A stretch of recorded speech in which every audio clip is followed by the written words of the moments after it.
Hello, and welcome back to Dev Game Club, a weekly podcast in which two veteran game developers look at games from the past to discuss their relevance and impact today. I'm Brett Duville, and I'm joined as always by my co-host, a man whose eyes started out a chocolate brown, but then went all quicksilver for a moment, like the mercury the mages play with, before he was gone and out the door, laughing his high-pitched laugh. Tim Longo. Wow. I guess is your high-pitched laugh. I don't know. You haven't gotten to a point where you would have seen that quote, but I read it and I was like, that's pretty good.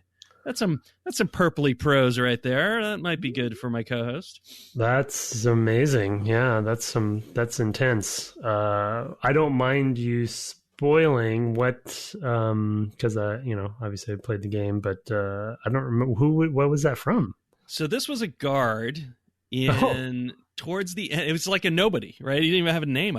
Oh no, he had a name. His name was Drat, I think. D apostrophe RATT or something like that, or DR apostrophe. I don't know, some D&D name. But anyway, he was a guard on this. He's a guard on the second floor of the Iron Throne, which is, it was I had forgotten all about this main storyline, which we're going to get to in just a second. But like, I was on the second floor of this place. I was basically bribing my way in to figure out what was going on. This was the first time I did anything kind of intrigue wise, right? I mean, it's just kind of like I bribed my way past the first guard. I talked to this other guy and I talked my way through the conversation. I got up to the next floor. I talked to some more people and just fiddled my way through it. And it was all fine until I got up, to the top floor and revealed what was really going on, and then I died. So I went back to my previous save. But anyway, he was one of the people I met along the way, and he funny. was like, you could basically talk to him, and he's like creeped out by what's going on. He doesn't really know what's going on, but he's creeped out by it. And this is one of the things he says about why it's creepy. And if you talk to him, I guess basically you can get past him. You don't have to fight him. So. Interesting. I mean, it's pretty good flavor dialogue for a minor NPC who's giving you information about what's going on, his perspective. Yeah. So that's a good, staple of this game, I think. There's a lot of good tidbits of writing like that, which I think makes it feel and fleshes it out, makes it feel like a real, we've talked about, like more of a tabletop. So I don't think it's necessarily consistent in tone. I think that would probably be my one criticism of the writing is that it feels like a bunch of different designers doing different parts of it, and they each have their sort of different feel, of how their dialogue reads. But in general, I would tend to agree. I think the quality is quite high throughout. I think it's just quality in sort of different axes or something like that. Yeah, sometimes it's a little hokey, a little too. A little cornball. Like you can sort of see these are not people who've played historically in the same campaign together, so they don't have like one common tone that they share. Right. Like it would have probably been beneficial to them to be like, oh, this is how we do things. If you watch the Dungeon Run, it's consistent. It's different, of course, from watching Critical Role, right? If you watch those things, you get different flavors.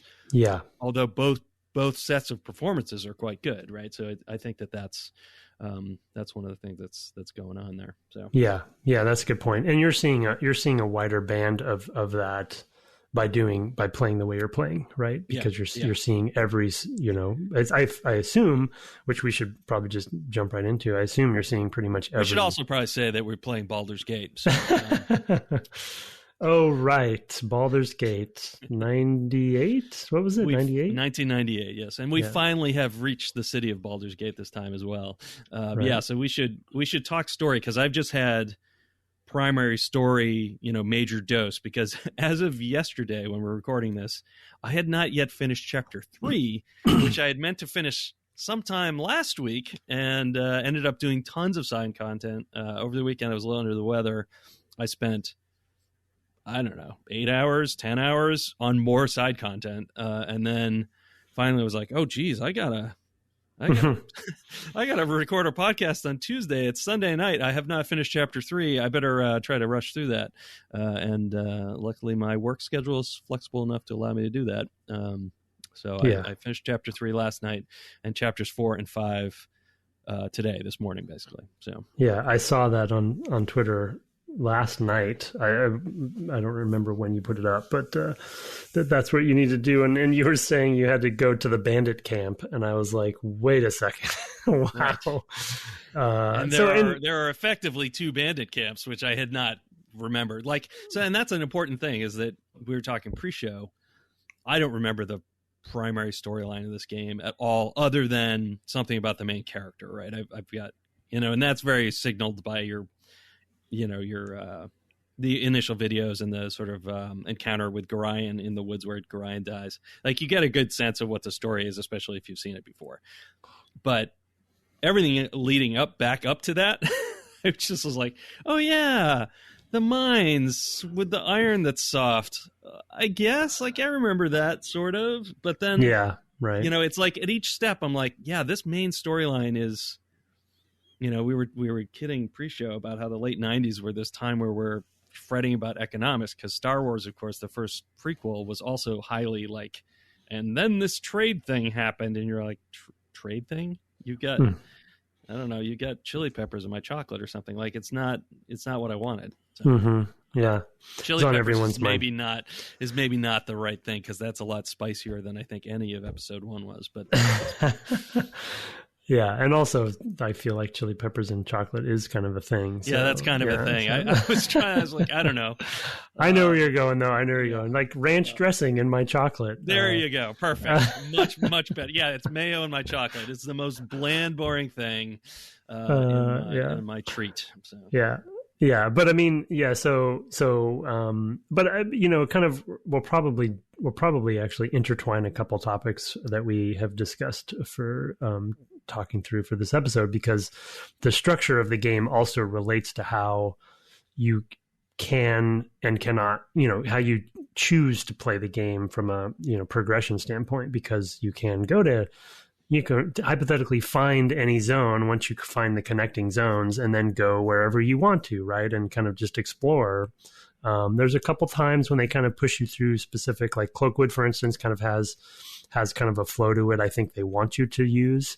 You can bypass it, as I did in some ways, but yeah, I mean, how are you going about? So kind of combining the structure of the game, at least before you get to the city, it's kind of open worldy.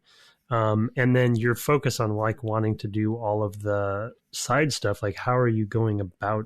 How did you tackle that? How did you spend 8 to 10 hours doing that? It was actually, now that I think about it, it was more, because I actually spent most of yesterday doing side content. It must have been more, yeah. Yeah, it's probably 20 to 30 hours of just side content since Chapter 2. So basically what I did was I took screen grabs of the map, pasted them into MS Paint, and then started annotating which map sections I had cleared. I did not actually anticipate there being a plan like that, but it's actually way worse than I thought. Yeah, I started making notes like, oh, this is the map that has the basilisks on it. This is the map that has the sirens. So there's a few things I haven't done because I went and I got killed a couple times. Like, well, I'll come back to these when I'm higher level. There's one thing that kept kicking my butt again and again. So I was like, okay, well, I'll set that aside. I've also gotten a lot more mercenary with quick saving. That has been a huge benefit, because I was very forgetful. It took me a while to get back into that rhythm of just like, yeah, you know what, just quick save all the time. It makes 4 of them, so you're actually rotating through a cast of them. It auto saves. It's nice. A map. Yeah, the quick save structure is quite good. It's helpful if you want to explore a lot and you're going to run into a lot of combat, because I end up dying a lot. Because I'll be running across the map kind of blindly to clear it, and I'll be watching from the map view and see, there's a bunch of red stuff, and one character, Rasad, the monk, is light years ahead of everybody else because he runs almost twice the speed, and then he'll be surrounded by something, and I'll have to go rescue him, and often I won't. So I've gotten very I'm just going to quick save all the time. I'm going to save scum if I have to. That's partly a sop to us playing as well. It's fast saves, fast reloads, so that's kind of nice. I kind of do. It's funny that you just put the map view on, and you're playing kind of from a tactical map perspective. I did find some boots. I don't remember where I found them, boots of speed or something, and I put those Paws on. of the cheetah, I believe, is what you mean. Maybe they're boots. Yes, Maybe they they're are paws of the cheetah. Yeah. Anyway, I put those on Frosty, and so he actually runs really fast now, and so he's actually ahead, getting himself into trouble. Basically, Rasad can't. I put him keep on up Khaled, with him. Okay, because I figure if he gets into trouble, he's got 80 hit points or something like that. He should be right. Yeah, no, I want Frosty to be the one to to die first. And so right. Well, so that's the thing is if Sammy is in the lead, he's hiding in shadows. You have that on all the time, basically. Not all the time, but when I'm going into areas. I see. And I suspect there might be something there. You kind of get a sense of like where the encounters are, how they're spaced out on the map. Yeah. And so you know when you see a lot of it, and so I'll go and be like creeping into an area to see if anything reveals, and then I'll just basically kite. If there's a bunch, I'll kite one away because I can pull back to exactly the point where I can only see one, and then unhide. He's your scout. He's and also traps, right? Of course, too, in case there's traps and stuff in certain places you want. So obviously I have to use Imoen to do that. But so to your approach though, like the nice thing about the structure of the game is once you've found these zones that you do want to come back to someday that are too difficult or whatever, all you have to do is find a zone edge and load in, and I think you can just click on there, right? And it's like 90 hours later, you get there. It's like it takes 3 days. My in-game time must be ridiculous because I've covered so much map, and sometimes I'll just be like, "Oh, I'm full up of stuff." I've killed 6 more winter wolves or something. I'll just run back to Neshkel and sell that to that guy there who wants 500 a pop. He gives you 500 a pop for him. Yeah, right. So in the lower left. The little gears in the lower left will tell you your time. Yes. So I think I'm like 25 days or something like that, but you're probably in the hundreds. I would bet. I'm certainly more than 25 days. I have no idea how many, but I bet I did 25 days yesterday. Yeah. So, right. Because I just covered so much ground. Now most of the map for me is done. Like I've done everything to do in an area. So, and they mostly don't replenish. Right. So basically outside of the city, you're saying you've basically found every zone and scoured most of the zones and have a couple you want to go back to, but otherwise. There's a couple I haven't done. There's somebody's keep, Durlong's keep, something like that. Durlog's something that's down in one area. There's an area to the far northeast that somebody mentioned to me. Yeah, it's right. Olgoth's.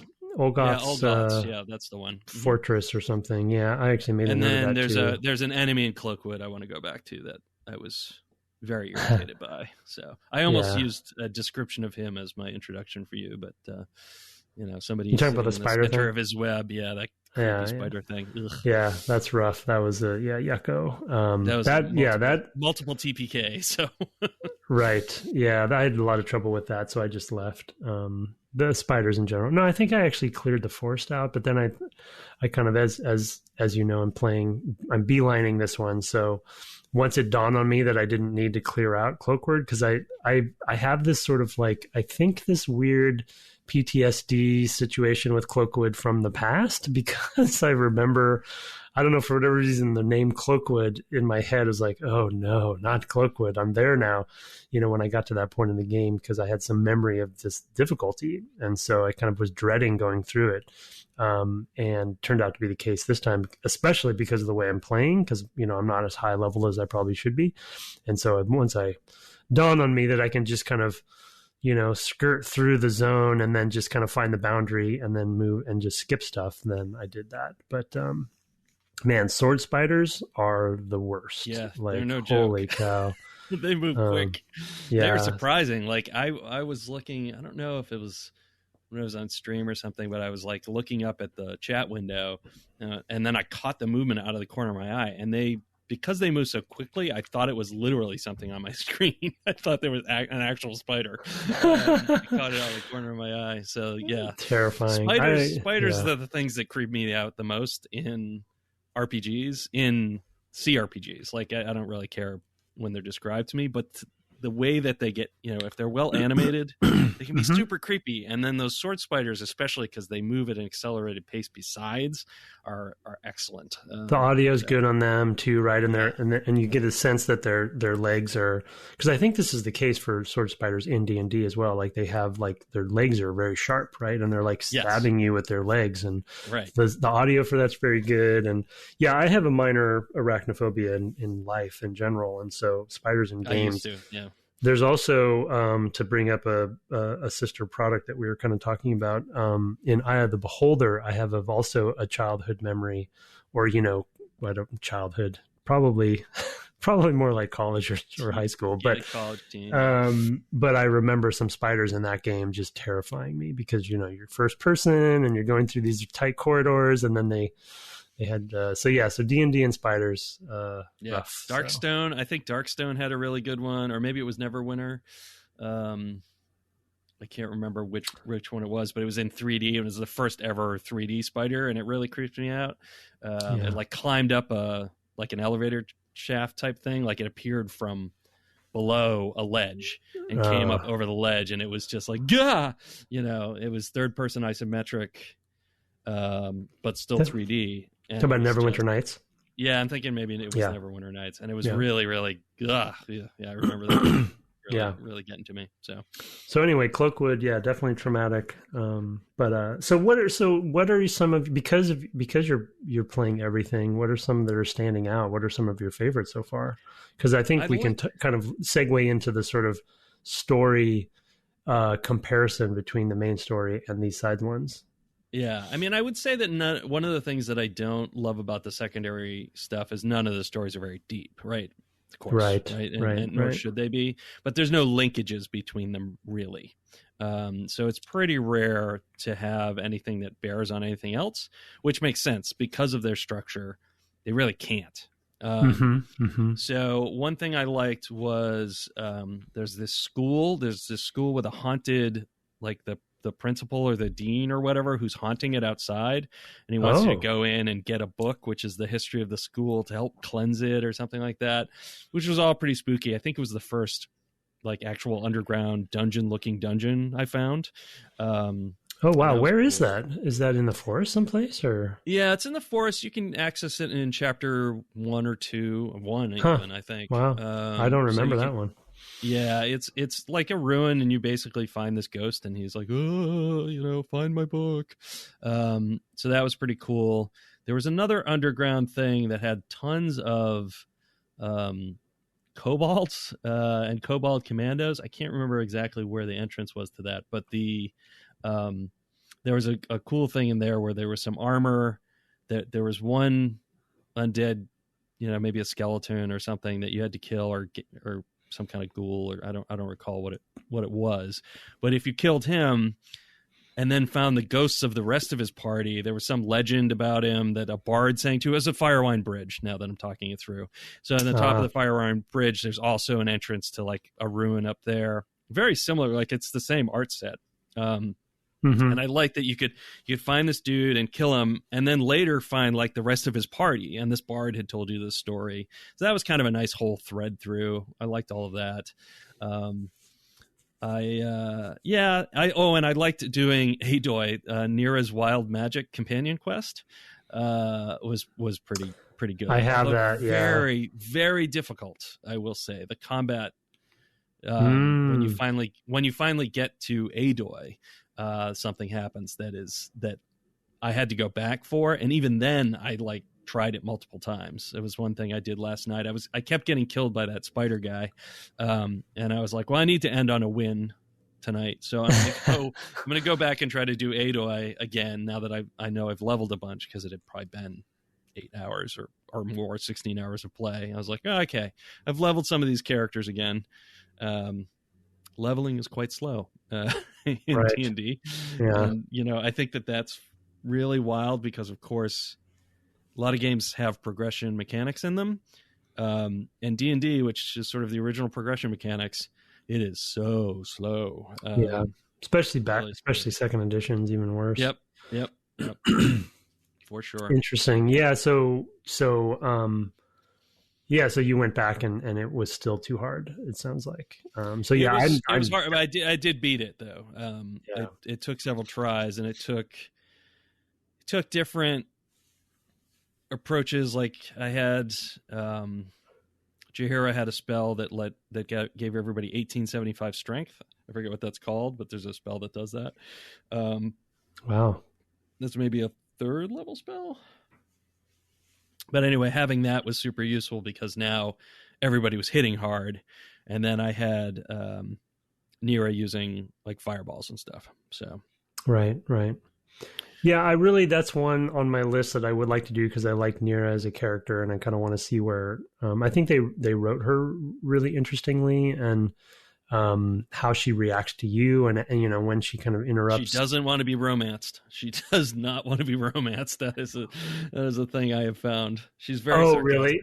Yes, no, she's sarcastic, and then when I'm playing sort of like sort of the lawful good sort of approach to answering her questions, she may not want to be romanced. I haven't tried that, but also she reacts to your like very valiant answers in also like a sarcastic way of like, oh, right. Really? That's as interesting as you're going to be, so she, yeah. It's really, I think it's a well-written character and very interesting and different than a lot of,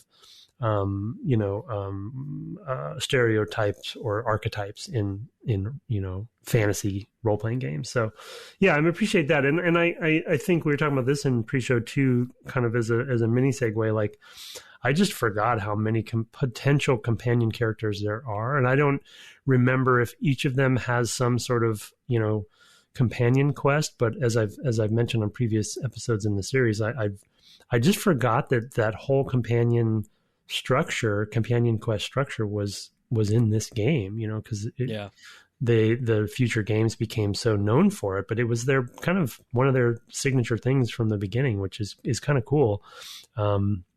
As a side note, I started, because I'm such a big fan of Icewind Dale as a location in Forgotten Realms, and I'm just a big nerd in that regard. And I remember liking Icewind Dale, the game, more than Baldur's Gate, and I couldn't really kind of put my finger on why. So I went back and started it over, and I can talk about the various reasons later. But one thing that I forgot about is that there really are not companion characters in that game. That is they took a totally different approach. It's a Black Isle game, right? So it's a different team. It's not the BioWare team. It's a different team. Yeah, it's a different team. It's a different tone, but they also had a different goal of like, it's a little more action-y. I think they were trying to kind of be a little bit more Diablo-like, but I actually think that the main story is better. The tone is more interesting to me. But then, yeah, from a party perspective, it's just all blank slate. Like they have a preset group that the game starts with, that you can change everybody, that you want to, if you want to create your own party, but you're not picking up there's no companions along the way. It's just, you have who you have. You'll meet obviously NPCs, but they won't join you. So then thus there's no companion quests. You're giving me the itch. It is. I mean, it's a very, I was surprised at how different they are in certain ways. So anyway, I may not have even finished. Well, no, I probably finished Icewind Dale 1. I probably tried Heart of Winter or whatever it's called, and was like, okay, that's never going to fly because it is difficult. If you play the Heart of Winter mode, which is right, that's their hardcore mode. Yeah. Yeah. Oof. Yeah. I don't think I could get out of the first couple of encounters in that. I was getting crushed so often. Right. Because of the hard limits, 2nd edition limits. 0, you're dead. It's pretty unforgiving. So a funny thing I noticed though in Icewind Dale that probably is because of the timing. There is a setting to turn on 3rd edition rogue backstabbing rules in that game. Oh. So basically that means that game came out probably around the transition of 3rd coming out, because they added in this, and then I don't know what Icewind Dale 2 or Baldur's Gate 2. I don't remember how they dealt with it. You can backstab in 2nd edition too, though. Yeah, but I don't remember the rules, how they differed, but for some reason there's a setting in gameplay to turn on the 3rd edition version. So it's like, there must have been some reason. It's probably flanking. I got it. Right. Instead of being in shadows. So that's probably the difference. Yeah.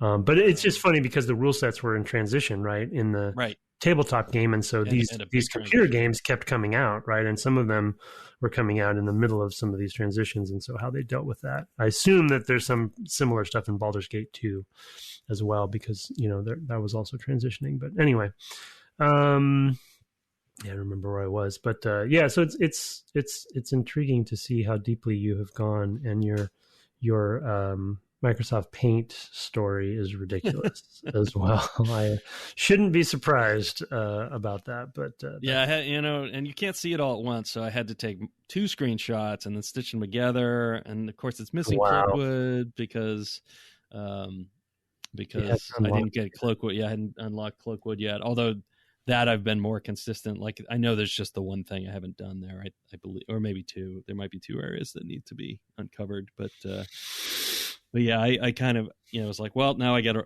rush, so I'll just leave this here. So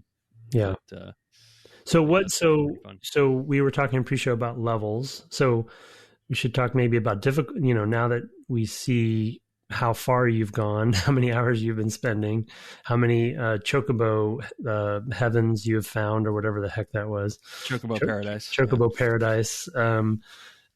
So let's compare our parties and our levels. Turns out we have exactly the same party, but I'll give a little bit of a story about how I came to my last member. But what are your levels now? So I'm mostly 6th level. Samia and Imoen, who are the 2 thieves, are 7th level, which makes me think thieves have an easier XP curve. Yeah. And Jaheira is a multi-class character. She's 5/6, so she's a 5th level fighter, I believe, and a 6th level druid. I think that's right. She's a fighter druid. Yeah. Oh, no, so she would be 5th level fighters. Yeah, 6th level druid, yeah. So, yeah, exactly. That's where I am. So I've got 2 at 7, 3.5 at 6, and a half at 5. It's weird to talk about that. I guess you could make Imoen,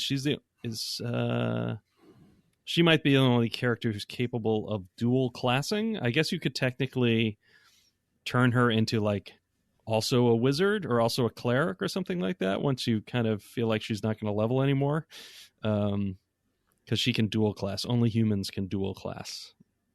Mm-hmm. It was the weird thing where you had to split your XP if you're a multi-class, but dual class you just start over, but I think you keep the other skills. It's more like multi-classes now. Do they allow that in the game, you're saying? They do, yeah. On her record you can actually, there's a dual class button. Cool. So I'm I think we have the same group pretty much, basically exactly at this point, though Rasad has he was a late addition to my party, but yeah, I think basically I have 3 5, maybe 4 5s and 1 4 who's about to turn. No, actually, yeah. I think I have 1 about to turn 6. The rest are 5s, and 1 that's about to turn 5. So, and I'm basically like the only side stuff I've really done. I did go to do the Knoll Stronghold, Minsk side quest. Yep, to find her. I did some additional stuff in Cloakwood. As I was going, like I mentioned, just mainly because I got distracted and forgot I could bypass it. And then maybe a handful of other things, but largely I've just been doing the main quest. And that's, to be honest, I'm actually surprised that I've gotten to like 5 and almost 6, by just doing the main quest. So I there was a point when I was kind of theorizing that maybe they do some balancing sometimes when you get to certain main storyline quests that,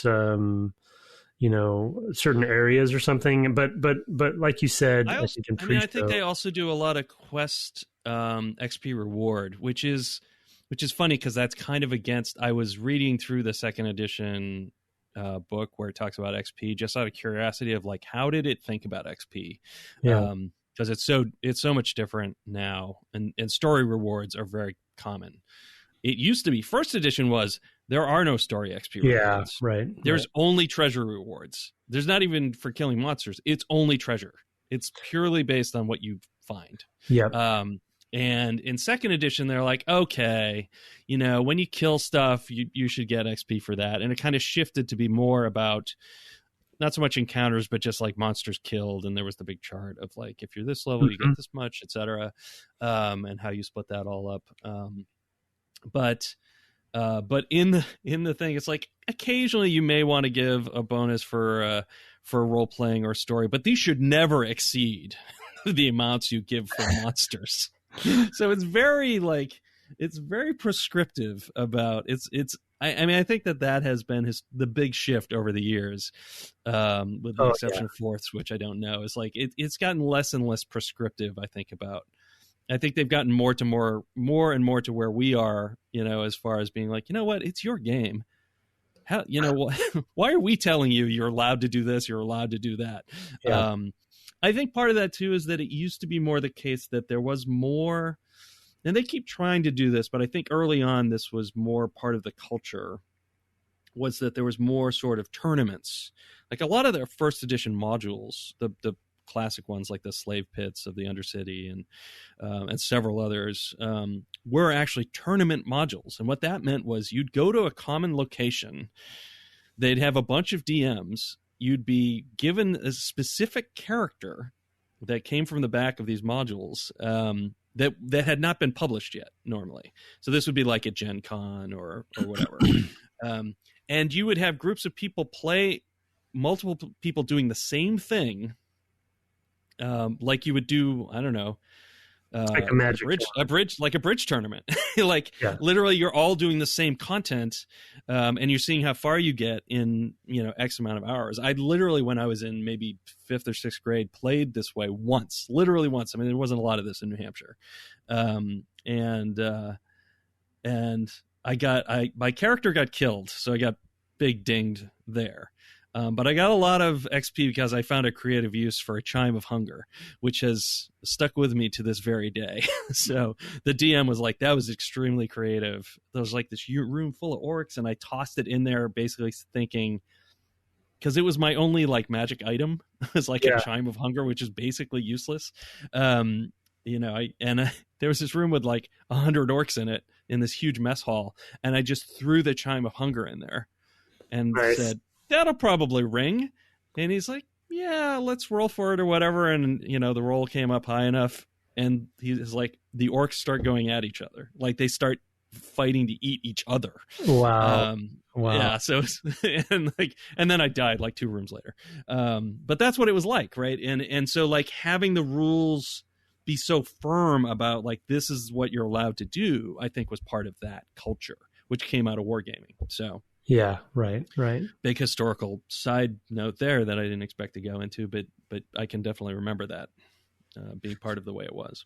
Yeah, and I mean now, like when somebody describes D&D to somebody new, as you know, we both are experiencing right now, it's like oftentimes people now kind of describe it as more of a game about storytelling with a rule set that helps keep it on, you know, in a certain kind of boundary, but basically kind of do whatever you want. And it's just kind of like gives you a guide. So you have some sense of progression and achievement, but otherwise it's like about storytelling. So to your original point about how I do remember with this particular game, that being a big deal, and actually us talking about it as it had come out and debating its merits and kind of talking about the big shift, because, there were not a lot of RPGs that really heavily rewarded you for story related or, you know, role playing related successes. And in the dialogue trees and dialogue options in this game, sometimes the dialogue options are quite elaborate, you know, and there's your response actually is, you know, sentences of stuff. And it feels very chunky and like, wow, I'm really made a decision here, you know, and then you get multiple thousands of experience for talking your way through something. And that just wasn't common. and I think it ended up being a shift for a lot of RPGs since. Yeah, and I think in third edition that was where that sort of shift to story started to really happen. And I'm running a third edition campaign now, and in a lot of encounters there will be basically, well, if they talk their way past this, and in a lot of the design materials at the time it was also this way. It's like, well, you're designing an encounter, consider other options, like if they don't just fight their way through, which was really just not how it worked back in the first and second edition days. It was like, no, we put these monsters here for you to fight, not to wheedle your way through, which is funny because people really always liked the sort of the big intrigue type stuff as well. Like there was always, and in fact there were some settings specifically around that. I forget what the Birthright, I guess, was the campaign name. It was maybe a second edition add-on, which was, it was more about like being a noble, right? And and like vying for power and all of that stuff, which, Forgotten Realms sort of lends itself to. It wasn't set in the Forgotten Realms, I don't think, but it was the Forgotten Realms setting, I think, is part of that shift, and Baldur's Gate probably helped this because they said, here's a world that's really, really complicated with a lot of people in it. And this kind of ties back to the primary story, because I think like those forces of multiple countries, they're mentioning Sembia, which is like, it's another, let's see, what is their deal? So their deal is like, they're a young country that's hungry. Like they're trying to, like, they're a merchant country, I think, and they're trying to like expand their influence and become more of a world power. And like that's Sembia's whole thing, or the Zhentarim are a thing, and like there's all these different forces going on.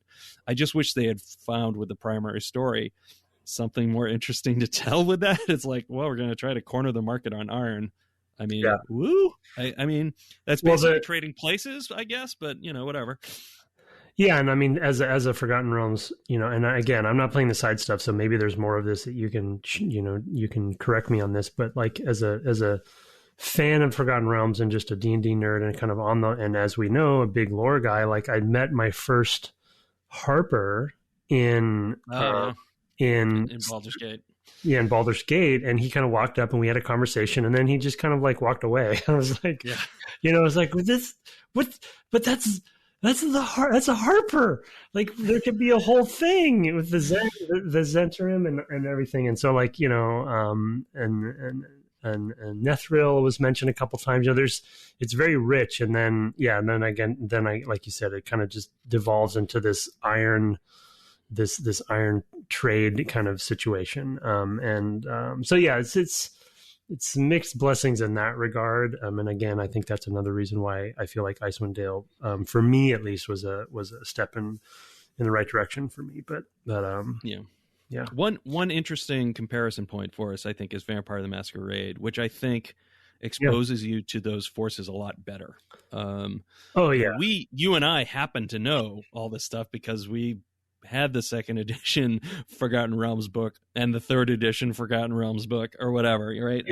I still have them. But and we know this stuff. We soaked in it. You've read a bunch of those novels or whatever. And, we played all these games and you love particular parts of it. It's very lore rich. It's like you can't swing a dead cat without hitting somebody who has a special name that's in the book. All these people are like 8th to 12th level or whatever, and there's all the rulers have names. The years have names in Forgotten months, right? I mean, the months, everything is named. Everything has a special name, right? You can't just have a week. You have to have a 10-day. You got to have your own unit of measurement for time. I mean, it's just, it never ends with this thing. And I don't think that this game does a good job of introducing that richness in an approachable way. Yeah, right. Exactly. Yeah. And it's, we've talked about this before, but I think it's when you're working with a franchise, an IP that is not yours, there is that tension between, and actually, to be honest, I feel it, having read the Icewind Dale novels that kind of made Icewind Dale popular from R.A. Salvatore. even that game struggles with how much of the lore to put in, because you're constantly debating with yourself about, okay, how much do we leverage what's there versus create our own, for two reasons. One, the IP holder might want you to create your own because they want new infused life into the IP. But then two, for new players who don't know that lore, you don't want them to be alienated, so it's a very tricky. Trust me, I've thought about this for 25 years. I'm well aware. Very, very tricky balance. And so, but I mean, as fans and as somebody, as people who know the world well, I do feel like, I feel like, at least in this playthrough, because again, my memory's bad for the playthroughs so long ago, but in this playthrough, I feel like there's more like, there was a nice moment when I met Volo in a bar someplace. I don't remember what town it was now, but he's just like there. Oh yeah, he's like in Baragast or something. Yeah. Yeah, and he's talking about his adventures and stuff, and of course there's even 5th edition has a Volo book, right? And so it's fun to have those moments, and you meet Elminster a few times, so it's got a very Gandalf kind of you see him multiple times throughout the story kind of stuff, and he's off doing whatever he does. So they have some of those moments, but. Yeah, it's just, I guess maybe it kind of just comes down to the core main storyline isn't compelling enough to, like, if it were more compelling, then maybe we wouldn't long for more of this stuff to be more important, Right. Like I would have loved a story about the Harpers and like how that whole, is working with the Zents and stuff. So, but that's just me, like who, a new player could care less, so. It is, I mean, I think it does serve the license holder well in that I think playing this game, if some of this stuff resonated with you, you'd want to go play the tabletop. That's fair. Yeah. Mm-hmm.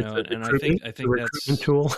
Yeah, but it's a good entry point for people, and people would come to it having had a lot of this stuff automated, and then be able to go, okay, well, I get what was going on. Right now, I have to do the dice rolling myself. I understand there's a bunch of tables, maybe sell some books, some players' handbooks, something like that. But I could see that working, and being good for them in that way. Yeah, if anyone's listening who went that direction, who did not play D&D and then played D&D after. Yeah, I'd love to hear. I'd love to hear about that. Yeah, it's funny too, because looking at the character sheets in the game just reinforces.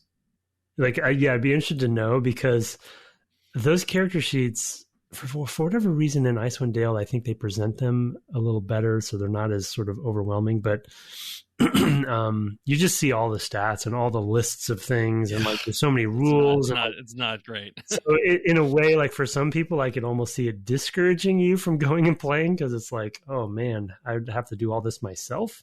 Because it's 2nd edition specifically. Like there's all these, like, I feel like it's. It was just like, Band-Aids and bubble gum and duct tape, it's like, I don't know, that the rules were not elegant in my opinion, is my memory of them. I would agree. One other thing that I think really makes the world totally come alive and makes it feel like a real place is the audio.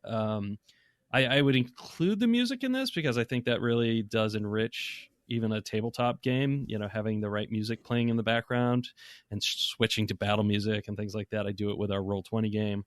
I have Ambient Dunge, which everybody is familiar with. Oh yeah, good old Ambient Dunge. I think you just like saying Ambient Dunge, to be honest. There's like a 45-minute loop of just like dripping sounds and things.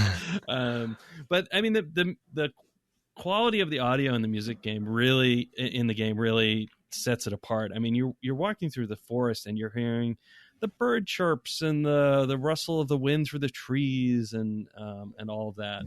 And I think it makes a huge difference. It really it's something we don't talk about enough, and so I wanted to make sure we made a point of talking about it this time. Yeah, it is. I think one of the more critical aspects of this.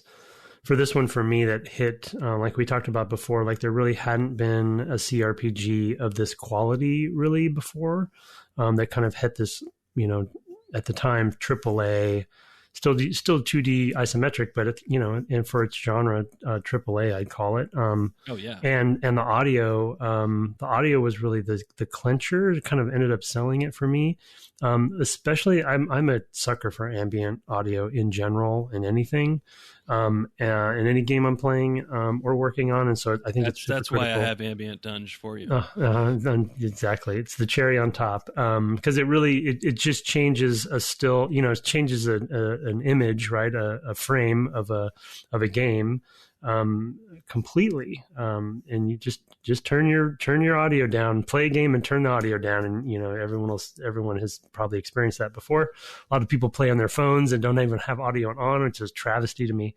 But depending on the game, of course, but the music as well, like to harken back to some of the stuff we've talked about with the MMO stuff we've played, specifically WoW, on our WoW Classic series.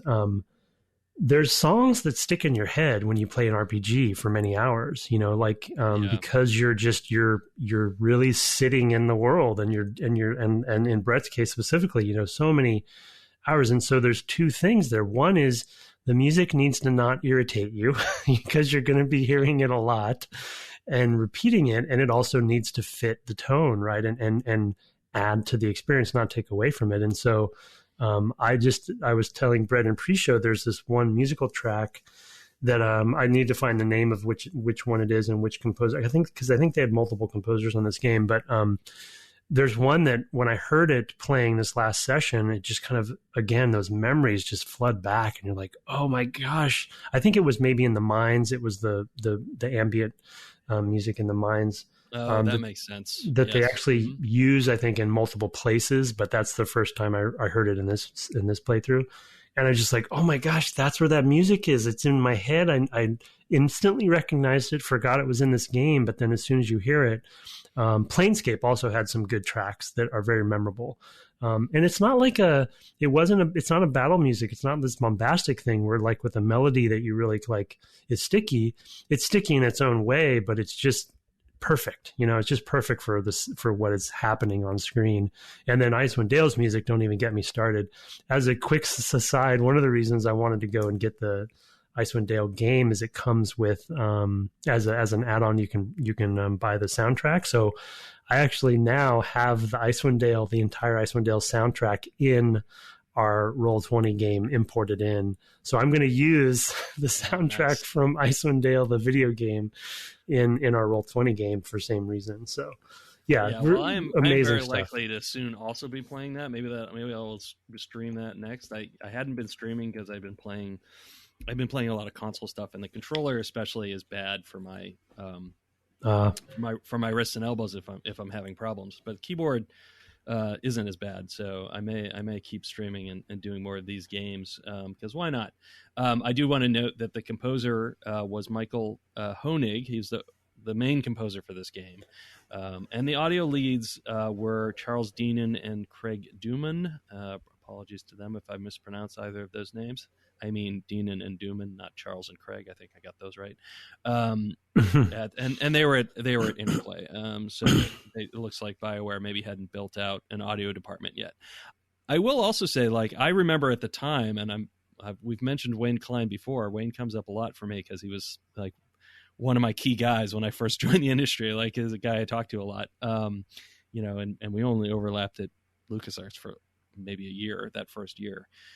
But he was on our project. And I remember him saying and being like, there's this full orchestral soundtrack. Like, specifically being blown away by that, because that was pretty uncommon even then, right? In 1998, it was still pretty rare.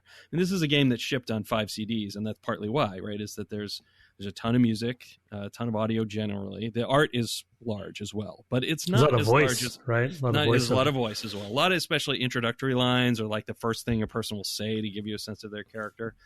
I will say I find the voice direction all over as well. Oh yeah, it's very haphazard. Like again, like they're all coming from different campaigns. Like there are characters, and I think it actually really it makes me take my hat off to people who do it, on the Critical Roles and dungeon runs of the world, because they do come off so consistently.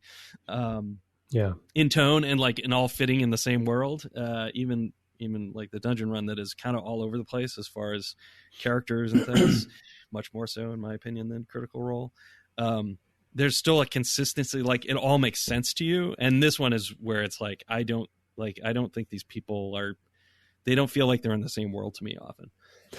Yeah, I think direction and I think performances were definitely, they had, there's so many characters that and they also had certain probably performers doing multiple characters. So it's like, right. Yeah, and those people want to make sure they distinguish their different voices that they do. Yeah, right. So that ends up pushing things out a bit. And I think, this was still an era where every game was a Hawaiian shirt, right? To use Hal Barwood's old phrase, the games are Hawaiian shirts. They're not subtle. Was Hal's thinking about those sorts of things. I wonder, we should have a conversation with Hal about Eco and Shadow of the Colossus, and I wonder what he would think about those. Is this a Hawaiian shirt, Hal? Is it? I'm curious to know what he would. Yeah.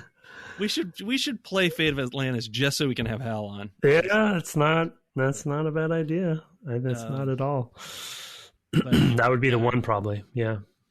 Oh, for sure. Yeah, absolutely. But yeah, that's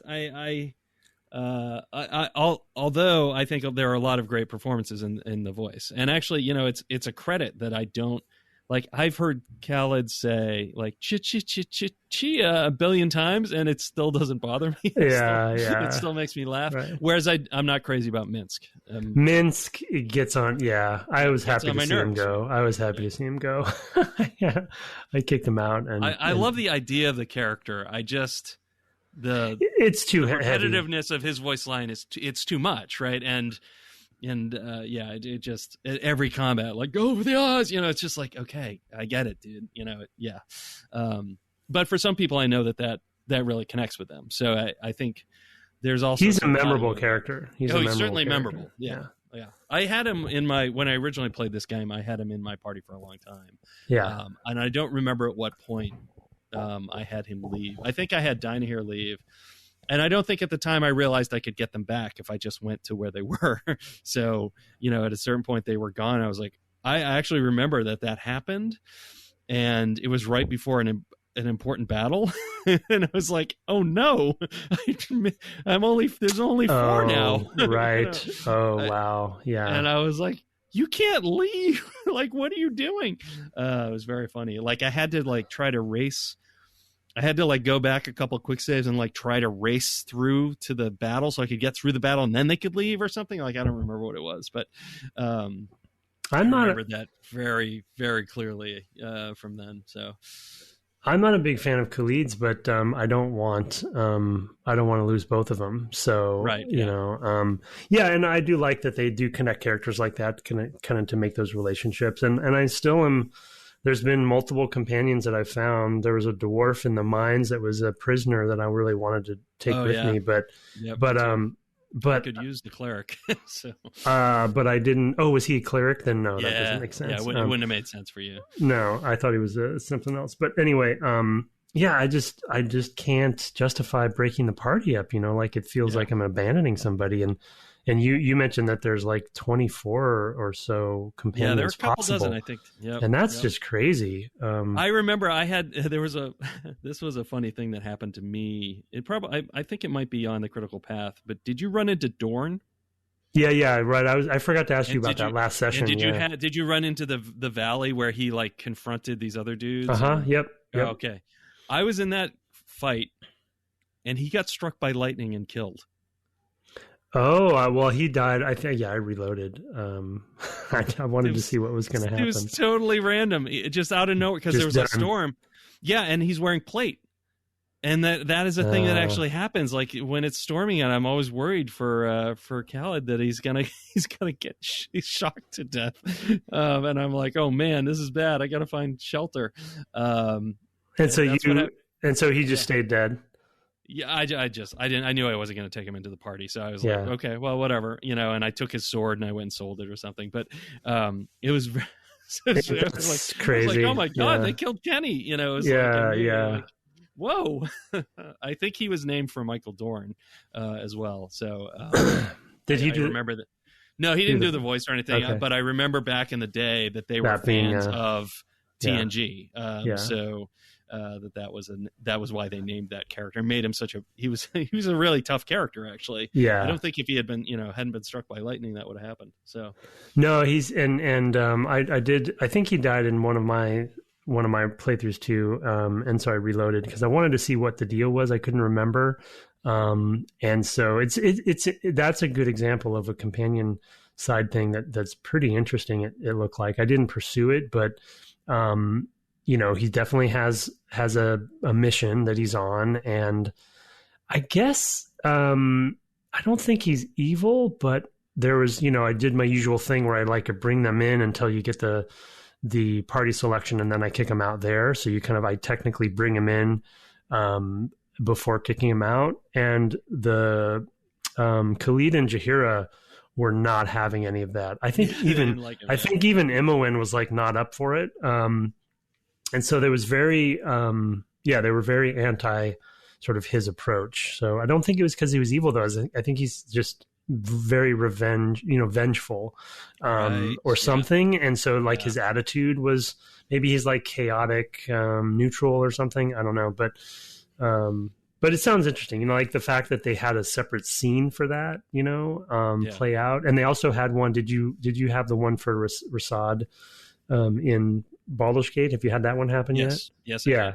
So that was also cool, right? Because you've heard him tell you stories about his beliefs and all the different other monk sort of sects or whatever, or groups, and then to have one of them show up, right, and be like, and they're like, and oh these no, are the guys who killed my brother, this group, so that was those are neat moments, and not a cutscene. It's done in a in-engine, scripted way, which is pretty amazing, to still care about it when it's such everybody's so small on screen.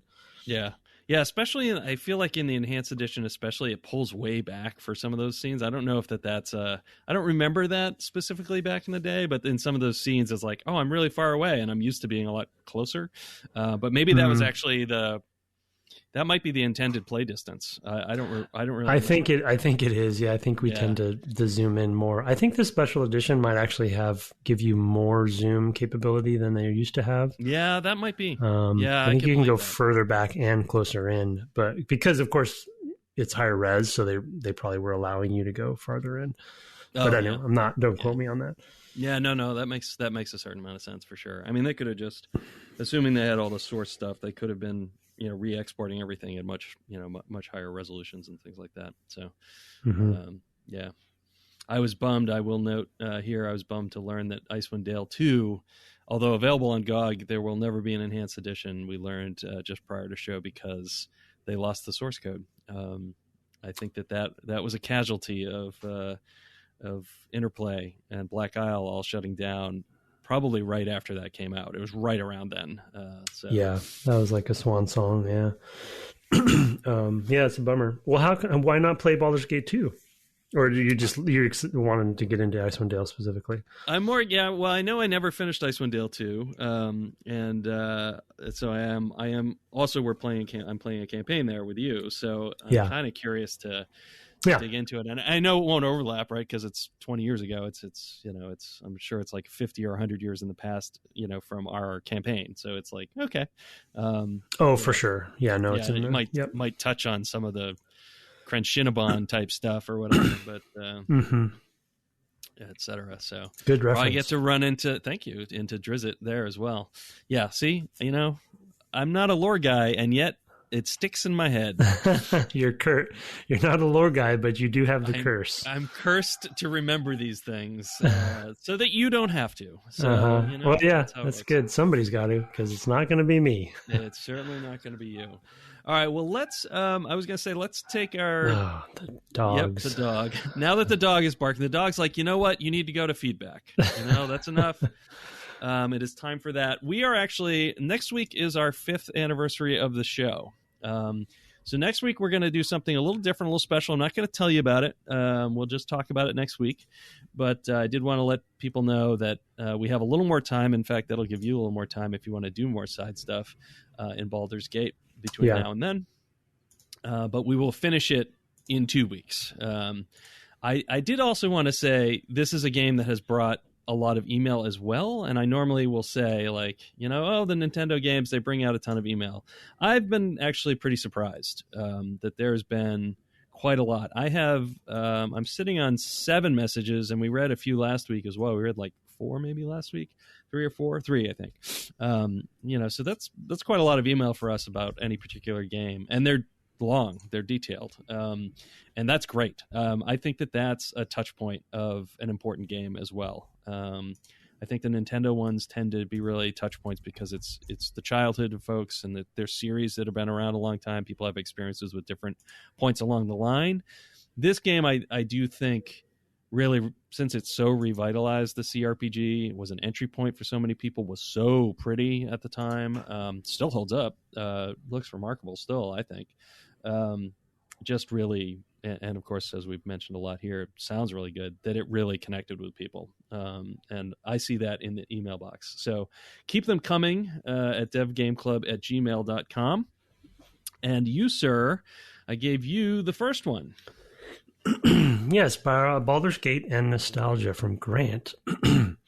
Hi, Brett and Tim, or Tim and Brett. When I saw the new episode pop up, it was like an old Sunny D commercial and of what I'm listening to. Let's see, an actual play, a bunch of true crime, some purple stuff. Oh, Baldur's Gate, needless to say, I dropped everything else I was listening to and hit play. I've sunk a not insignificant number of hours into this game over the years, going back to release. I couldn't help but deep dive into the memories as you were talking. In terms of tutorials, there wasn't anything in the manual outside a very detailed description of every feature and almost a player's guide worth of detail on how the rules work. Yeah, I do remember that. It's so silly. Oh, it's ridiculous. Yeah. Yeah.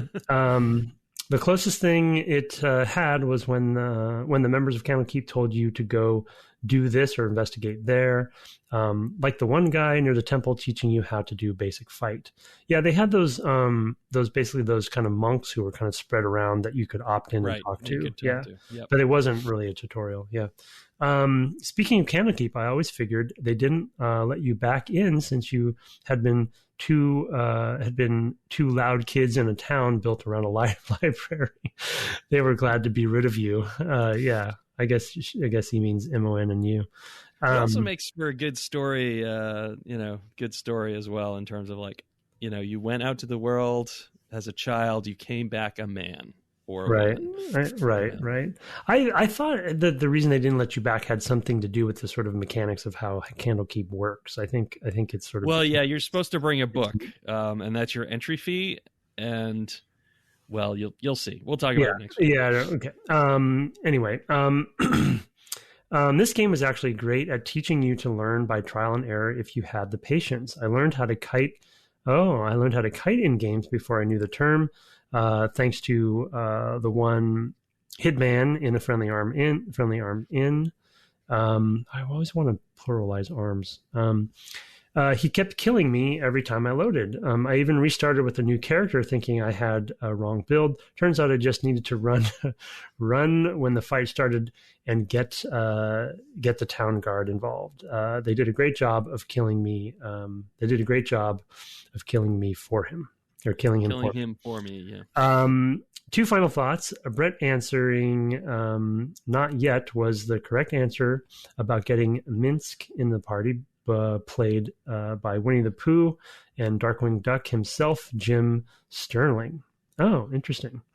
Ooh. Winnie the Pooh and Darkwing Duck. And my favorite BioWare minigame is Who Did Jennifer Hale Play? And this game, I had to double check, but it's Denahir. That's the Minsk. Denahir, yeah. Denahir.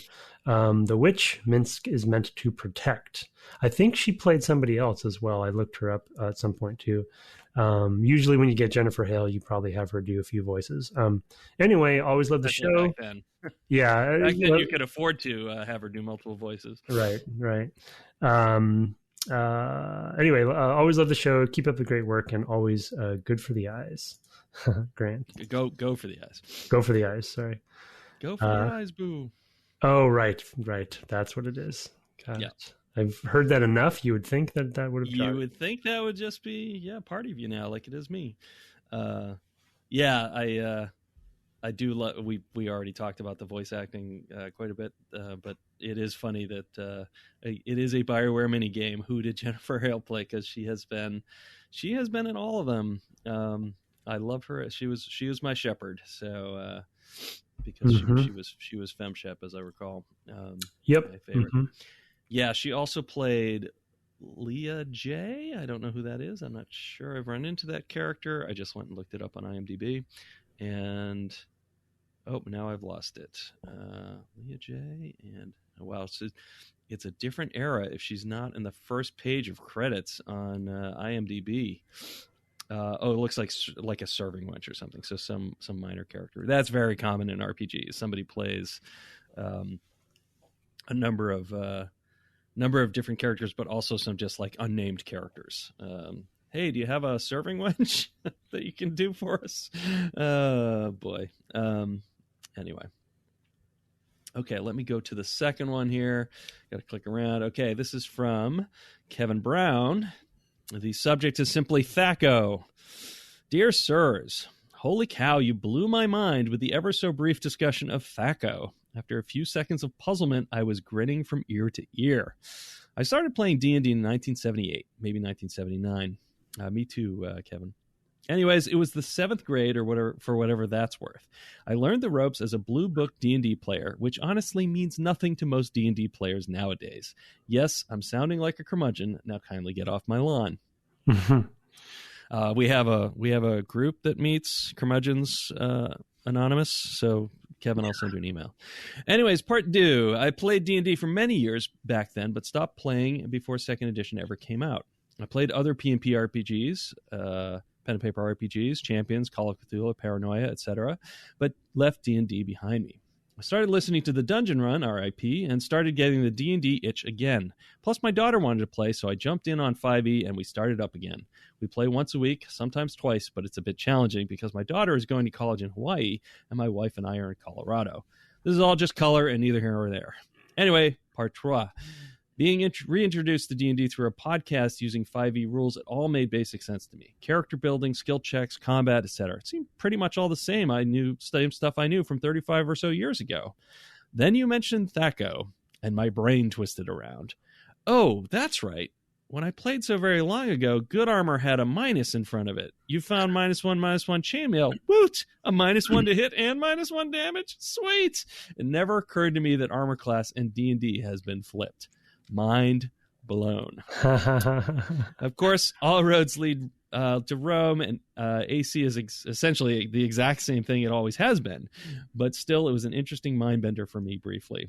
Curious, in that in a that's fantastic kind of way, that you are both playing in each other's campaigns and using different editions. Who is running what edition, and are you both using lore-centric existing D&D settings? That's it. Nothing about Baldur's Gate. Never played it. Anyways, I always thought I should play it, just never got around to it. Kevin Brown. That's Kevin. That's a freaking punchline there. That's the anyways part 4. Go ahead. What's to talk about your campaign and setting and system? So we're playing actually a new adventure that just came out in September. Well, I don't know what month it is, but it came out in September, brand new from Wizard of the Coast, called Icewind Dale, Rime of the Frost Maiden. I wanted to... She's a rapper in this one. Yeah, no, not that rhyme, that other rhyme. So I wanted to... partially due to time, because I would love to kind of roll a homebrew, but I also love to see what the state of the art is and what Wizards is putting out. And I'm a huge fan of the Icewind Dale setting, and some of their last few big adventures that they published have been focusing, like in fact one of the big ones before that was focused on Baldur's Gate, and so there's sort of like they know that there's a built-in fan base. So I'm playing that one. I intentionally also wanted to do 5th edition because I also have kind of gotten the itch back in through Brett's game, but also through Dungeon Run, and wanted to learn. I hadn't played 5th edition yet, and had skipped 4th, and so I wanted to kind of kill 2 birds with 1 stone. So yeah, started up. So it definitely heavy lore, heavy Forgotten Realms. I'm instilling some extra stuff of my own in there, and kind of having fun with it. But it's actually quite a good. I think it's a pretty cool campaign. So yeah, that's what we're. Yeah, it's been fun so far. It's been amusing to watch you scramble. Having been a DM online through Roll20, like, I don't know, 30 weeks more than you have, something like that. Right. So it's roughly half a year before you started DMing. I had already gone through a lot of the headaches that you're learning. Like, there are times where you're just like, so explain to me the token thing. Like, how does that work? Or whatever.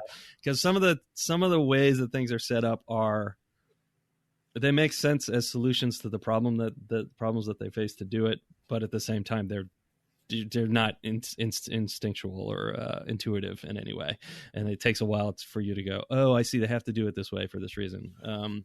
Anyway, that's neither here nor there. I am running.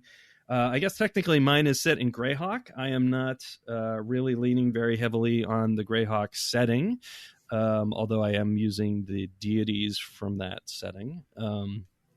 And it is also a published campaign called The Shackled City that's a 3rd edition, or 3.5, I guess technically I'm running.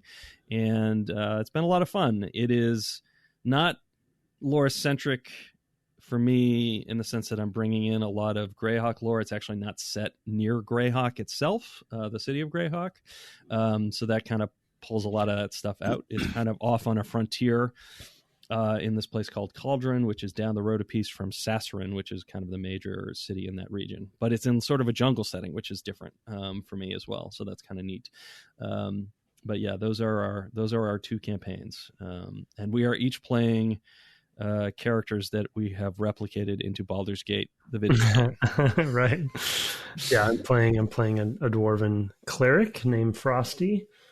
Yes, and I've got the halfling, in the case of Baldur's Gate, a halfling shadow dancer called Samia Phantasmi. So, yes. We're playing Roll20. One great advantage I have over Brett in that regard is Roll20 often takes for those who are maybe thinking about it, you can purchase.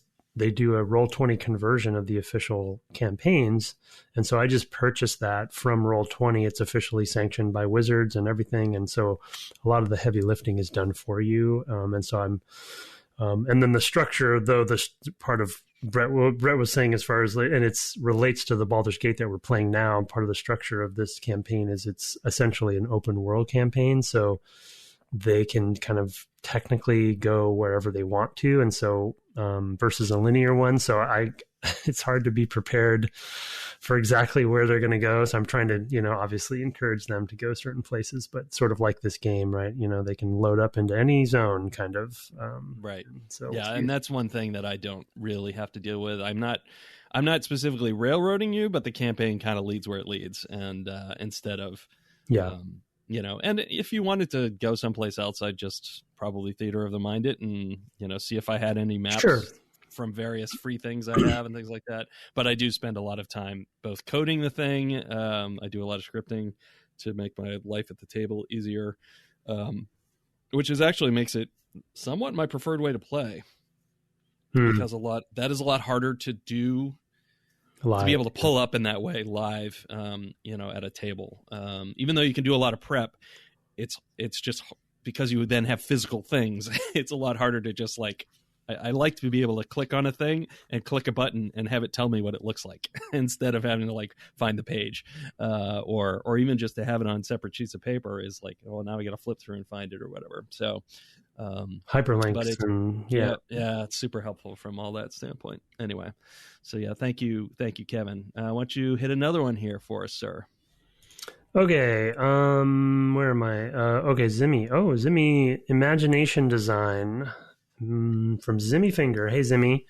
Hey, Brett and Tim, hope all is well. Baldur's Gate's story so far is only described using the in-game engine. I think Baldur's Gate is intentionally leaving things for your imagination. An example, Minsk joins your party with a little hamster, which mechanically takes up a slot in his quick use. Now, I normally would be annoyed by this, but because it's a hamster, I'm delighted. What I think is cool is he will eventually get upset with you if you ignore his quest and start fighting your party. So I reloaded, went on the quest, and all through the quest, I was now imagining him getting more and more impatient while we try to find Denethor. When found, I pictured the two happily together. This, by the way, is reinforced mechanically. If you dismiss the other will leave as well, as we talked about. Lastly, I'm personally attached to some party members just because we've been through a lot of fights together. I bring this up to ask, as a designer, is there talk about character narrative being reinforced by the player's imagination? Are there designs where you intentionally let the player fill in the blanks? I think this is what Baldur's Gate is doing, but I'm unsure. As always, thank you. I really enjoy hearing you read everyone's emails. I think for some of us, it's one of the rare moments when we get to talk about design. P.S. Also, for anyone who wants to play the original on GOG, go to your library, click the Baldur's Gate Enhanced Edition, click on More, redeem key. Don't know why it's so hidden. Oh, interesting. So you can, if you have the Enhanced Edition, if you get the Enhanced Edition, you get the original for. Oh, cool. Oh, interesting. Oh, that's interesting. That's a good feature. Yeah, I mean, I think that I think in their case there were probably some production limitations to creating some of the theater of the mind kind of stuff going on here. I mean, there is another storytelling device, which is they do still images with text and narration, right? So like big events, chapter endings, and dreams, I guess, are the two. Yeah. And when Gorion dies, well, I guess that's a chapter ending. That's maybe the prologue ends there. So yeah, they have a couple points where they're doing something that's not in engine, but for the most part, you're right. Yeah. Well, and I think, I mean, it's probably an obvious example, but I mean, he's asking sort of, are there times when this is done intentionally?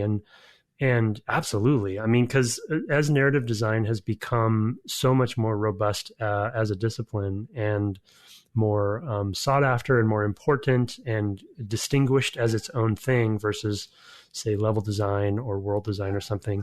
One of the best tools we actually have to flesh out a world. Every game has a budget and every game has limitations, despite what June thinks in the background. And so you need to actually come up with ways to just like you would in a book, right? To let them fill in the gaps in their imagination, because you just can't make everything cinematic or whatever. Not that that's what I would do, because that's not what I would do. But even in cinematics, we do it all the time. Like, I can't tell you how many times I've seen a well-placed cutaway, when something hard to animate it happens. Right. It's extremely rare to see things like kissing in video games, because it's very hard to make that look even like, it's hard to film that so it looks good between two people who are into each other. Never mind try to animate two, bunches of points to make it deform and like it's just hard to do. Just very, very difficult. And I think one of the obvious examples that you probably thought of, Zimmy, is sort of finding items in like journals and even voiceover sort of recordings in games, right, that allow you to kind of paint the picture of what happened in the story before or after before the player was there, rather, and such. And so, those are just great. They make good collectibles. Sometimes games overdo it, I think, and just lean on them too much, but they make good collectibles as well as giving you some story. And so I always like those elements in games, because I tend to be a completionist and I want to go find all of them, and then if they give me some extra story that I can then fill in the blanks in my head, then even better. So yeah, I would say environmental storytelling is generally a fill in the blanks in your head. Like, they show you something in the environment, and the canonical example is like graffiti on the walls, or whatever.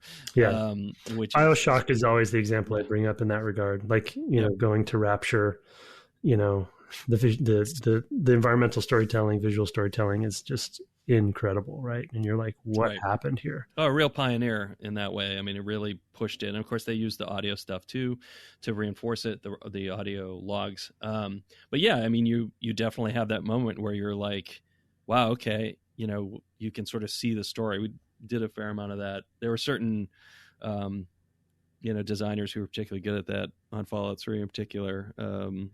Yeah, the Bethesda games are great examples of this too. Yeah, I mean, obviously books, right? Like the books and well, sure, there's the books, but also just like the way you set up a space. Like you've left the skeleton, and and he's one of his arms is broken or whatever. And you've got some little story that's going on there. I know Nathan Perkypile, who's an artist there, he loves to do that stuff. He loves to just set up a scene with some skeleton and then like six gnomes, garden gnomes that are all staring at him from different directions. And you come into that space in a Fallout game, you're like, what happened to this guy? Yeah.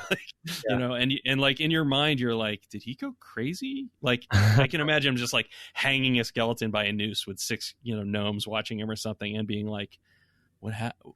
Whoa. Or something. Yeah. Post-apocalyptic would make it even better for that. But and the thing that I love about, I mean, it's a really good topic, Zimmy, because the thing that I love about filling in the blanks in the player's mind in games versus other mediums, obviously, Brett is the Uber reader, and so books are the best at it. But in games, like using the Fallout example that Brett just gave, like in games versus say a film, right, where there's good production design and set design and stuff set up in shots, and you can obviously maybe freeze frame and look at a shot, but usually you don't do that. So you don't really get to sit in the space. It's only what the director and the cinematographer wants you to see, and the editing. But in games, like when you come upon that garden gnome situation, you can just sit there and like walk around it and sink into it and look at, and in that game it's first person, so you can actually like really look at it. And kind of like how much it is a story is partly directed by you, right? Yeah, exactly. Yeah, and I just love that about video games in general, right? Because it's very scalable how much of the imagination you're going to bring to it, because it's at your pace usually. So the other thing I would say, specifically to RPGs, is that the randomness also lends itself to inventing stories about things that happen. I think this happens less in, because we've talked a little bit about the balancing and how much like whiffing there is, and you don't actually see the numbers as much. They're there, but they're kind of whizzing by kind of quickly. So you don't actually, you just know somebody hit or missed or something like that. But one of the things, one of my players, in the campaign I run that Tim's in, he had never played a tabletop game before, and he's sort of in narrative design writing space. Mostly he's been a producer as well, but he was really taken by how much the randomness will lend itself to storytelling. Like he had something bad happen to him. And he's like, now I can take that one thing and turn it into something I'm fascinated by or repelled by or whatever, because it was extreme and it just kind of happened out of the numbers. It wasn't something I planned to have happen to him. This happened in the first few weeks of the campaign, so I can't actually remember the details. But there are things where it's like you guys will occasionally roll a crit on some tiny little monster. It's like the last beetle, and I'll just put it in that you now have like a +1 damage bonus against beetles, because why not? And it's just it's just silly stuff. It's meaningless, but it just kind of came out of like he rolled a 2 20s in a row, against a fire beetle or something like that. So now he's just God against fire beetles, turns out. It's stuff like that you tell your own stories about out of just random strings of numbers, which is really, really funny. It's one of the things people are, humans are good at, pattern matching. Like, oh, this is a story arc I recognize, right? Yeah. Is sort of what happens there. Is like, oh, I see the dynamics of what happened because of those numbers. I've made a story out of that. Right. So. There's in D&D is a unique combination, right? Because you have the rule set and the dice that create the randomness to some degree, and then you also have the storytelling side of it, right? And the role playing side of it, and so you mix those together, and so many kind of. I feel like every session in both of our games, something happens where we're like, "Whoa, I didn't see that coming," That was really good, yeah. But it's like and almost never planned, really. No, it just happens. And to bring it to try to plan it, it forces it. Yeah, exactly. You can't let it. That's part of the magic is like we recently had my character has a hang up in Tim's campaign that another character brought up, but I'm not ready to have that investigated yet. And I kind of, because of what else was going on in the scene, I kind of was able to shut it down. It'll happen eventually. But it's sort of like I want to get more out of that, over time. Yeah. And things like that. So there's also that stuff that's like, well, there's some character stuff that you're bringing to the table, and it's, of course, all of that is purely coming from your imagination. It's not even mechanical in that case. I had a funny little example of this same thing, but in Baldur's Gate that we were playing, I wanted to share. And it kind of is coming from your point about the randomness and what that can do.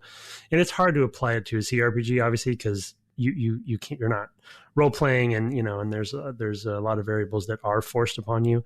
But there is this one moment in the mines where I got toward the end where that wizard guy is. Actually, I might have beaten him, and there was one guard left alive, and just for whatever reason, through the numbers, we could not kill him. It was just this one guard, and I swear it was like 30 seconds of just whiff, whiff, whiff, whiff, whiff, whiff, whiff, whiff. And he was just, all of my people were going after him, and he was just standing there like and in my head, he's digging his heels in, and he was like dodging and, and like swinging and, and juking around.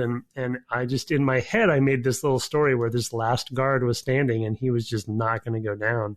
And it was just because the numbers, like identical guards I had killed very quickly up to that point. Right. Just the numbers had come out such that we just were missing him with rolls. And you see the scroll, the chat go by, right? It's like such and such misses, such and such misses, yes. Such and such misses, and he's just so anyway. It's just an example within the game of that same sort of thing.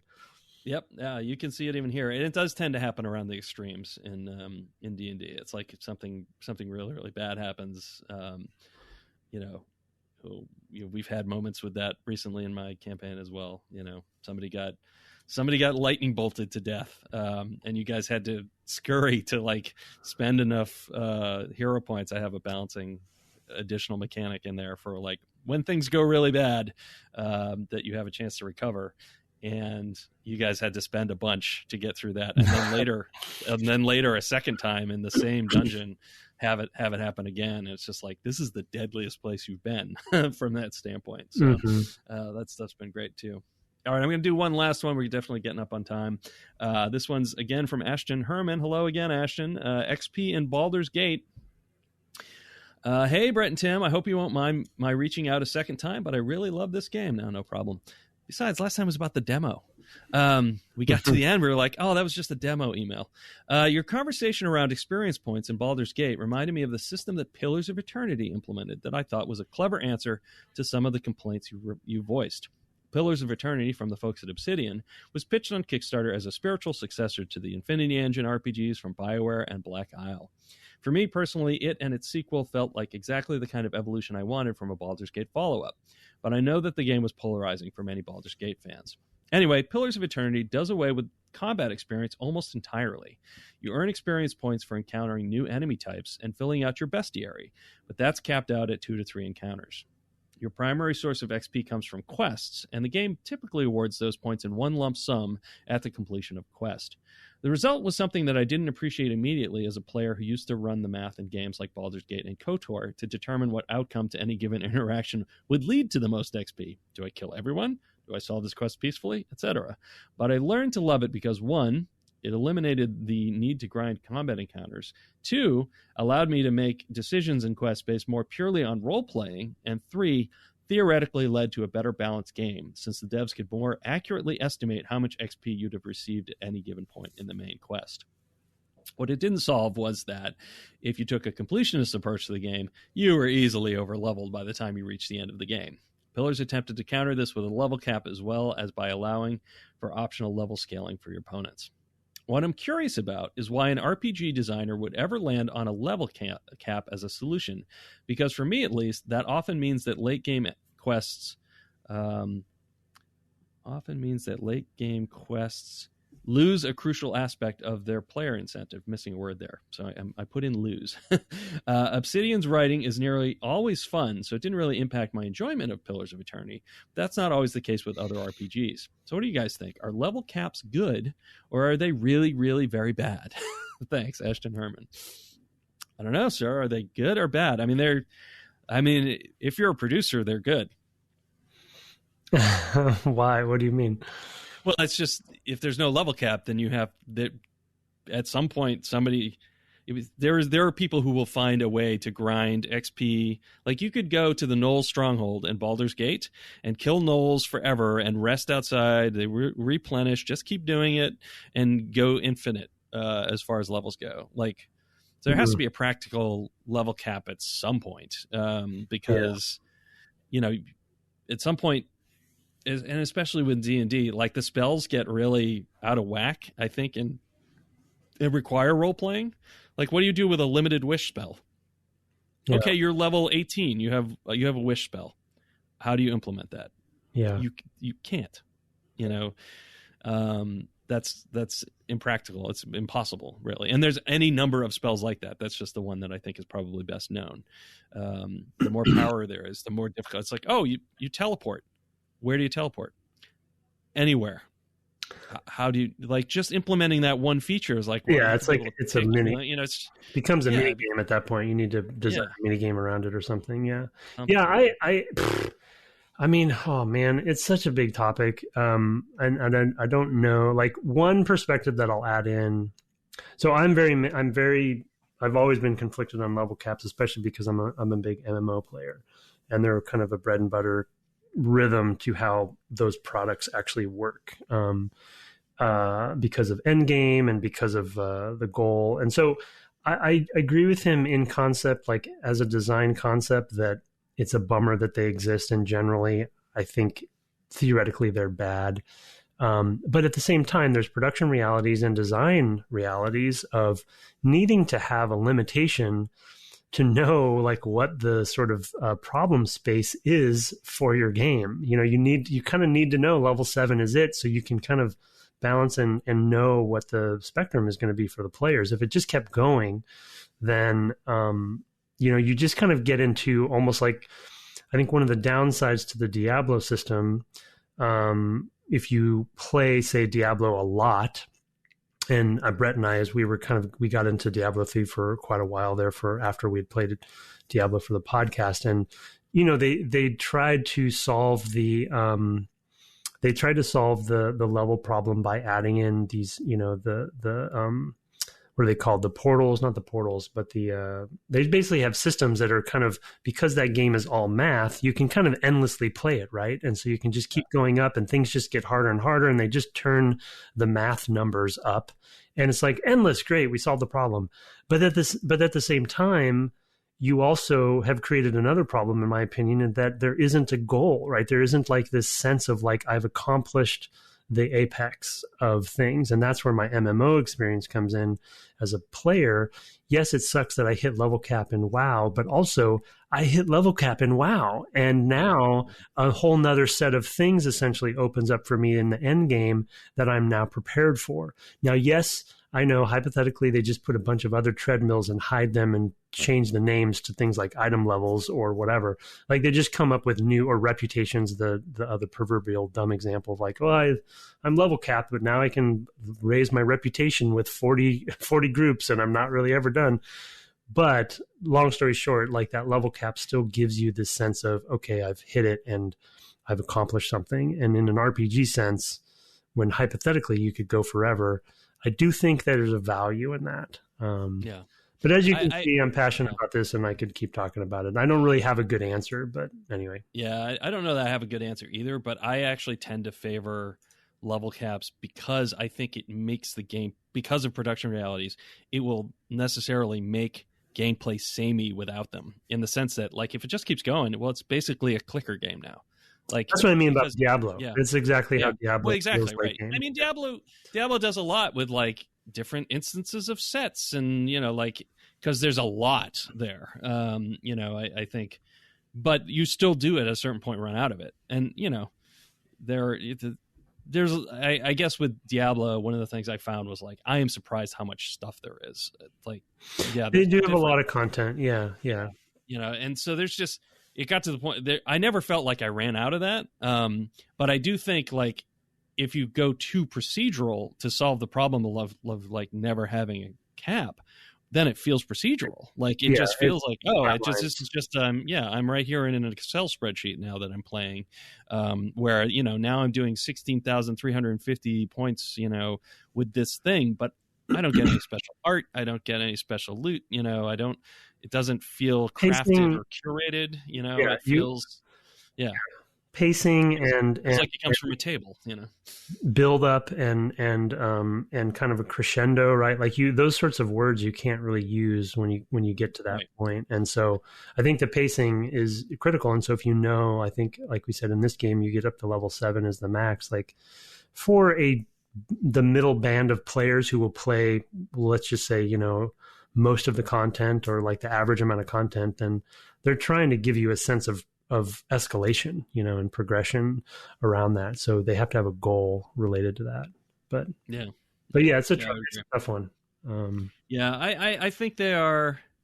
So I think they're bad only in our minds. Like, we would like the ability to go on forever, but I think that that's a thing that tabletop actually allows, right? That there's effectively no level cap in D&D, even though it might run out in the book. It's really just like, oh, well, what do you want to imagine and do next? Like, what do you want to add? They've added epic level whatever things, that's always been add-ons and different, levels of the tabletop, but it requires an invested DM to make that interesting. I think to move forward. So, so I think that's really... The thing that tabletop has, though, in my head, I don't think, I think it's safe to say I've actually never gotten a character level 20 in me either. all of my playing. But the thing that's hypothetically there that I've always loved is that isn't actually, there must be a CRPG that did it. If somebody hasn't, somebody needs to do it.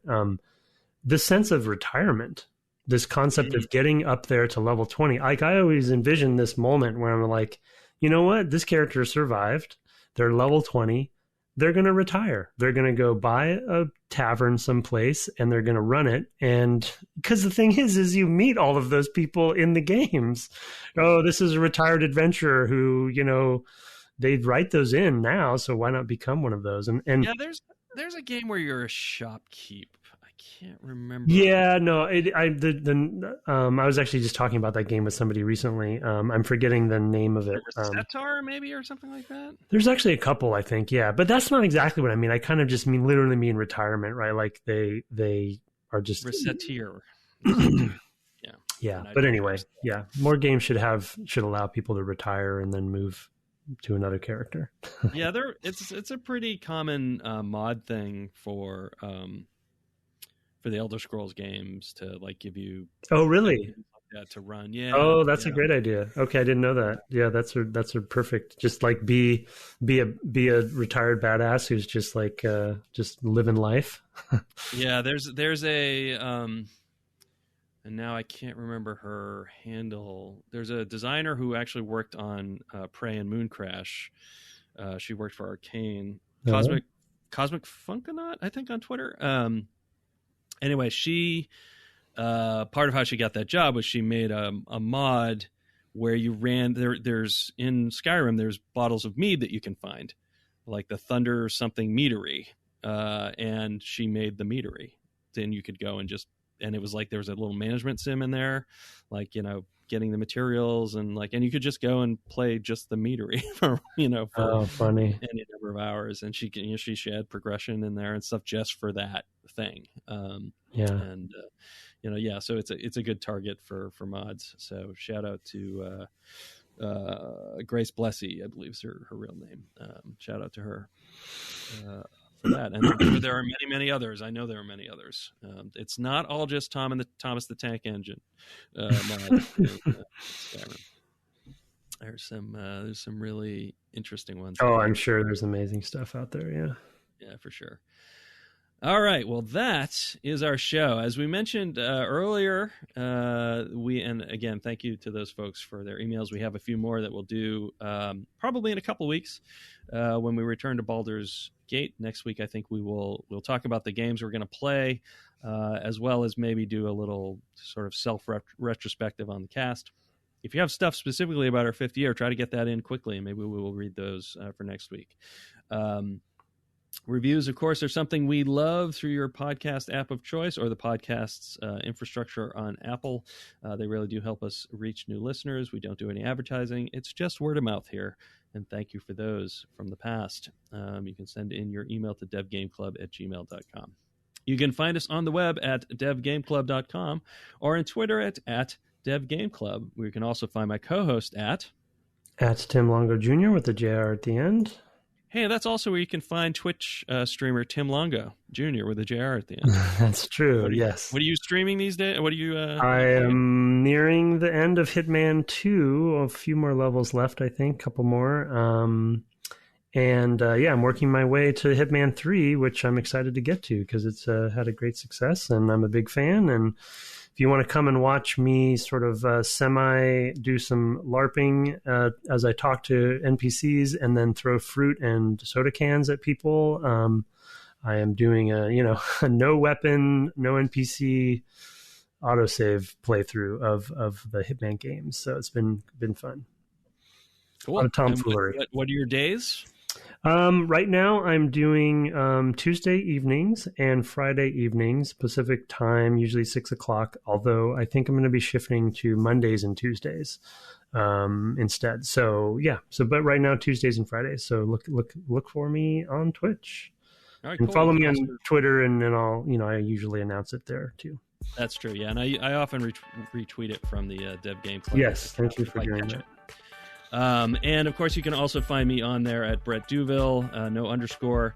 I am streaming what we're playing right now. That might lead into an Infinity Engine complete replaythrough. It's possible. Oh, wow. It could happen. It would not surprise me to find that happening based on how into this I have been. But you never know. I have been trying to avoid more twitchy controller-based games because I've had a lot of carpal tunnel problems when I do that. So I'm better off just something a little clicky but not too clicky. RPGs seem to work.